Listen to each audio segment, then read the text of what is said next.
ఈ దేశ భద్రతకి అవసరమైన ఒక చట్టాన్ని తీసుకొచ్చినప్పుడు ఆ చట్టాన్ని వ్యతిరేకిస్తున్నారు అంటే వాళ్ళ ఇన్నర్ ఎజెండా ఏంటి?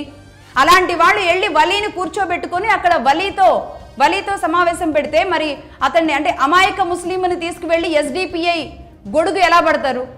అది ఎస్డిపిఐ చేస్తున్న కుట్ర కాదా? ఇదే రైజన్ తయారు చేసిన డాక్టర్ గురించి ఏమైనా మాట్లాడారా అసదుద్దీన్ ఓవైసీ గారు? మాట్లాడరు. ఈ సానుభూతిని పెంచడానికి ఇలాంటప్పుడు బయటకు వస్తారు. సరే, అక్కడి వరకు బాగానే ఉంది. ఆ తర్వాత ఆంధ్రప్రదేశ్ మంత్రి లోకేష్ గారు స్పందించారు దీని మీద. ఇది మతాల మధ్య యుద్ధంగా మారకూడదు, ఇది ప్రశాంతంగా ఉండాలి, కమ్యూనల్ బిహేవియర్ అనేది చాలా బాగుండాలి అంటూ ఆయన ఒక మెసేజ్ చేశారు లోకేష్ గారు.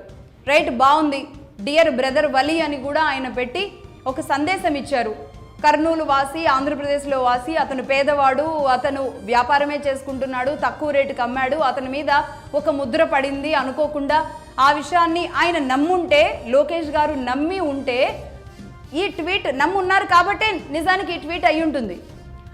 ఇది మొత్తం పూర్తిగా అతని మీద జరిగిన దాడి అని ఆయన నమ్మారు కాబట్టి ఇలాంటి ట్వీట్ ఇచ్చారు. అంతేకాదు, నేను వచ్చి మీ దగ్గర మీరు తయారు చేసే కోవా బన్నుని నేను తింటాను అని చెప్పేసి ఆయన ట్వీట్ చేశారు. సరే, కోవా బన్ తింటాను అనడంలో తప్పేం లేదు. ఇదే లోకేష్ గారిని ఇదే సమాజం ఎన్ని ప్రశ్నలు అడుగుతుందో ఒకసారి ఆలోచించుకోవాల్సిన అవసరం ఉంది. ఎందుకంటే నేను మళ్ళీ చెప్తున్నా, ఇదే కోవా బన్కి సంబంధించి వలీ అమాయకుడని మీరు నమ్మారు కాబట్టి బాగానే ఉంది. ఇదే అనంతపూర్లో, ఇదే కర్నూల్లో ముస్లింలంతా కలిపి ఒక దళితుణ్ణి ఈ మధ్యకాలంలో నిట్ట నిలువున నరికి చంపేశారు. రీసెంట్గానే, కొద్ది రోజుల వ్యవధిలోనే. దీని గురించి ఎవరు ఎందుకు మాట్లాడలేదు? ఇదే ఆంధ్రప్రదేశ్ ప్రభుత్వం స్పందించాల్సిన అవసరం ఉంది.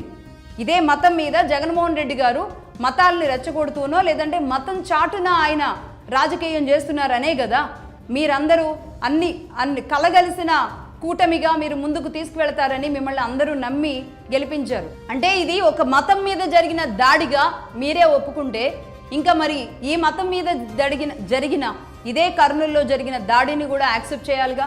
దాని గురించి కూడా స్పందించాల్సిన అవసరం ఉందిగా. ఒక దళితుడి పక్షాన మాట్లాడాల్సిన అవసరం ఉందిగా. ఇదే ముస్లింలు మరి ఎందుకు తెగ నరికారు? అలాగే రైజిన్ అనే రైజిన్ తయారు చేసినది ఏదైతే ఉందో, డాక్టర్ దొరికాడు. రైజిన్ ఎక్కడెక్కడికి వెళ్ళింది, ఎలా వెళ్ళింది, ఎవరికి తెలుసు? దీని మీద జాగ్రత్తలు కూడా వహించాల్సిన అవసరం ఉందని చెప్పాలిగా. అట్ ద సేమ్ టైం ఇంకో విషయం కూడా చెప్తున్నాను. సరే, లోకేష్ గారు వెళ్ళి ఆ కోవా తింటాను అన్నారు, మరి అది కూటమిలో ఉన్నారు. దీని మీద మరి కూటమి అందరి భావన కూడా ఇదేనా అన్న ప్రశ్నలు కూడా ఖచ్చితంగా తలెత్తుతాయి.